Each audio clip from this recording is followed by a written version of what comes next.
Welcome to Fortress of Faith with Tom Wallace, calling North America to repentance and revival. Well, welcome back to the Corner of Truth and Courage. You're listening to Fortress of Faith. This is Tom Wallace. I'm going to be playing an interview that I had done with a friend of mine, Brother Dan Kistler. He's an historian. He's been a Christian school teacher for a long time, and he's a graduate of Bob Jones University. His twin brother, Dave Kistler, is a very well-known evangelist, traveled throughout America. Both are good friends, dear friends, and I had Dan in the studio, and we're going to be talking about Islam and the Bill of Rights. There's going to be a few different shows in this series, and I hope you'll catch them all, which, by the way, if you miss any of our programs, any of our shows, you can always catch them on our website at fortressoffaith.com, fortressoffaith.com. And we're also on Spotify. We're on YouTube as well. And so if you want to re-listen to a program, do so. But also like it, if you like it, and comment and share that with your friends. It will do us a big help on social media. And so now we're going to turn our attention to this interview with Dan Kistler, and we're discussing the compatibility, or rather the incompatibility, of Islam and our Bill of Rights. Here we go. This week I'm going to take some principles out of our Constitution, or rather out of the Bill of Rights. Right. And the First Amendment is what we're going to look at. Mm-hmm. And there are 5 aspects in the Bill of Rights that are completely foreign to the teachings of Islam.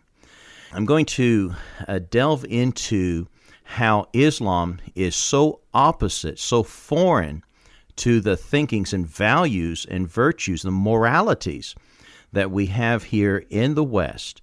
And keep this in mind. We now have 2 congressmen in the U.S. Congress. Keith Ellison was the first. The second one, Carlson, I think is his last name, from the state of Indiana. Of the history of all the congressmen, all the senators who have taken the office and taken the oath, they have sworn in on the Bible except for 2 people. Mm-hmm. And that are these 2 Muslims who swore in on the Quran to uphold our laws, our Constitution, our Bill of Rights. And as Muslims, I'm telling you that it is impossible for them to be a good Muslim. That's right. I mean, they can be, a Muslim by name. Mm-hmm. But if they're going to be a follower of Muhammad, they cannot abide by man's laws. Man's laws in Islam is inferior to God's laws. And so you take that for what you want to take that for, audience here, what I'm digging at here. Mm-hmm. Can these people legitimately serve our nation, being a Muslim, to protect our laws? And you'll find that practically they can't. That's right. And so, Dan, I've asked you in here just to kick us off about the Bill of Rights, because they were not passed immediately when we set up our Constitution. Mm-hmm. Walk us through that, if you would, briefly, and then we'll get into the actual Bill of Rights themselves, okay? So why was there a delay? There was a few years. Well, let me go back, Tom, first of all, to what our governing document was before the Constitution. For 8 years, basically from 1781 to 1789, we were under what was called the Articles of Confederation. And basically what a confederation is, it gives states more power than the federal government. That did not work very well. As an illustration, after the war with England was over, the states had so much power, the federal government had so little power, the federal government could not force the states to pay off the war debt that we owed from the Revolutionary War. Mm-hmm. So obviously our founding fathers realized something's got to change. So they started meeting in Philadelphia, 1787, basically to revise the Articles of Confederation.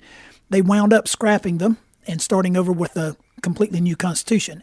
That decision is called the Great Decision that the Founding Fathers made there. They kept it secret. They did not tell the American people, did not allow the press to know, which I think was wise. It would cause the American people to panic. We had just come out of a country, England, where the federal government had all the power. And so the thought of giving more power back to the federal government really would have scared people. So they drew up the Constitution, started in 1787, finished it, and of course it was ratified by 9 of the 13 states, 3/4 of the states, in 1789. But in order to get 9 states to ratify the Constitution, there were members of our founding fathers, James Madison as an example, who had to promise the people of their state. Madison was from Virginia. You had other men like John Jay and Alexander Hamilton who were from New York, who wrote the Federalist Papers, which were basically newspaper articles encouraging people around the country to support this new Constitution. But these men had to promise their state something. If you will accept this Constitution, the first item of business after the new Constitution goes into effect will be to draft a Bill of Rights that protects states and protects individuals from abuse by the federal government. So the Constitution goes into effect in 1789. 2 years later, the Bill of Rights goes into effect in 1791 to make sure and ease the minds of Americans who had legitimate concern about the federal government gaining too much power, to ease their mind, to let them know that, no, the federal government will not be assuming too much authority. And so the Bill of Rights was a series of 10 changes to the Constitution, basically to protect the states and individuals from the federal government gaining too much power.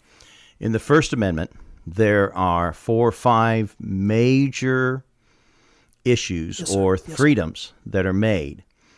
Go into them for us briefly, but also we need to note these freedoms were somewhat of a restriction on the government. It said what the government cannot do, and then pretty much what we as people can do in some way. So explain that if you would. That's exactly right, Tom. The 5 freedoms are this. We have in the First Amendment, freedom of religion, freedom of speech, freedom of the press, freedom to peaceably assemble, and then freedom to petition the government for, as the Bill of Rights says, to redress or to correct a wrong that they've done against us. And as you said very well, these are really limitations on the government's abuse over us, and it gives us freedoms, of course, and recourse to, of course, make sure that our freedoms and our liberties are not run over by the federal government. I mean, it begins with Congress shall make no law. That's right. So this is a restriction on the federal government that they cannot make a law on what? Establishing a religion. Right. And so this idea of separation of church and state, which that's another issue altogether with Thomas Jefferson and the letters written from the Danbury Baptist Association. Right.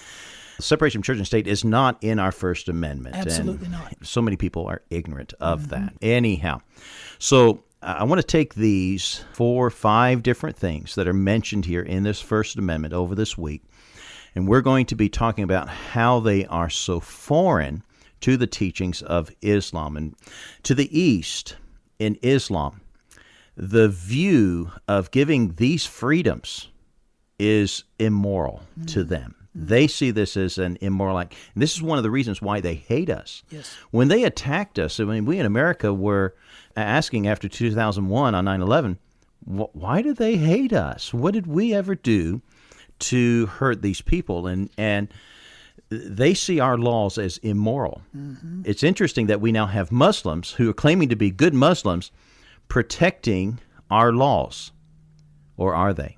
Right. Is there really an ulterior motive that's involved here? And I think that we certainly need to question that, especially if you've studied Islam. Sure. You begin to do that. So freedom number 1, we're going to talk about today, dealing with the freedom of religion. You see, our government, our laws allows for a pluralistic society. What I mean by that is that we will allow other religious views to exist. That's right. Without the government saying you cannot exist. We're not going to give the power to the government to say no to that. But Islam will assume the power because in Islam, Sharia law, Islamic law, Islam is more than just a religious system. It is a political system as well. The Quran, the Sunnah, the words of Muhammad have made up what's called Islamic jurisprudence.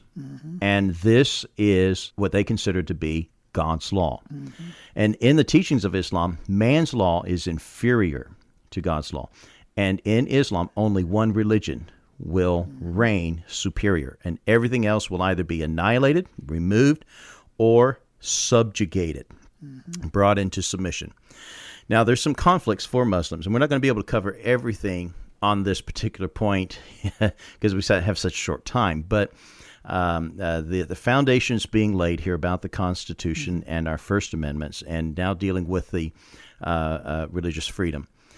In the Quran, in Surah chapter 2, verse 256, it says, "Let there be no compulsion in religion."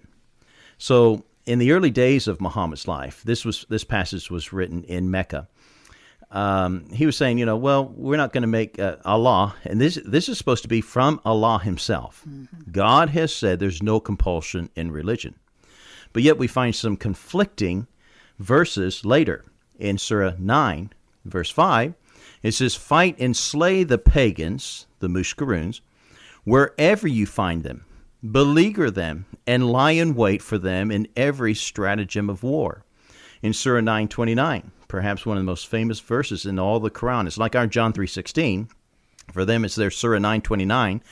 "Fight those who believe not in Allah." Not fight those who attack you, mm-hmm. but fight those who do not believe in Allah. Mm-hmm. Now, according to our First Amendment, we allow people to have their other gods, their other religions. Mm-hmm. We will not make them illegal. Mm-hmm. But in Islam, they will not tolerate any other religion. Here's how Islam treats people who leaves Islam. In Surah 4, verse 89, "If they turn back, then seize them and kill them wherever you find them."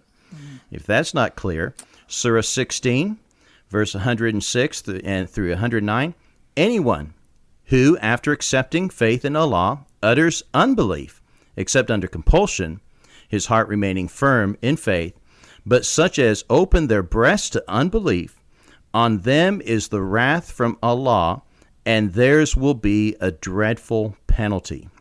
Without doubt, in the hereafter, they will perish." Mm. So if you ever leave Islam, they're to seize you and kill you. That's right. If you utter unbelief in Allah, then death is to be your future. And so we're seeing, and there's other passages in the Hadiths as well that make it clear that Islam will not tolerate any other religion. So one of the major things in our First Amendment would not be allowed under Islam. That's correct. Absolutely not. And we have two Muslims saying that they've sworn in on the Quran to protect that. Mm. That's a joke. It's like saying, as a Christian, I'm going to swear in on the Bible that I'm going to protect homosexuality. Right.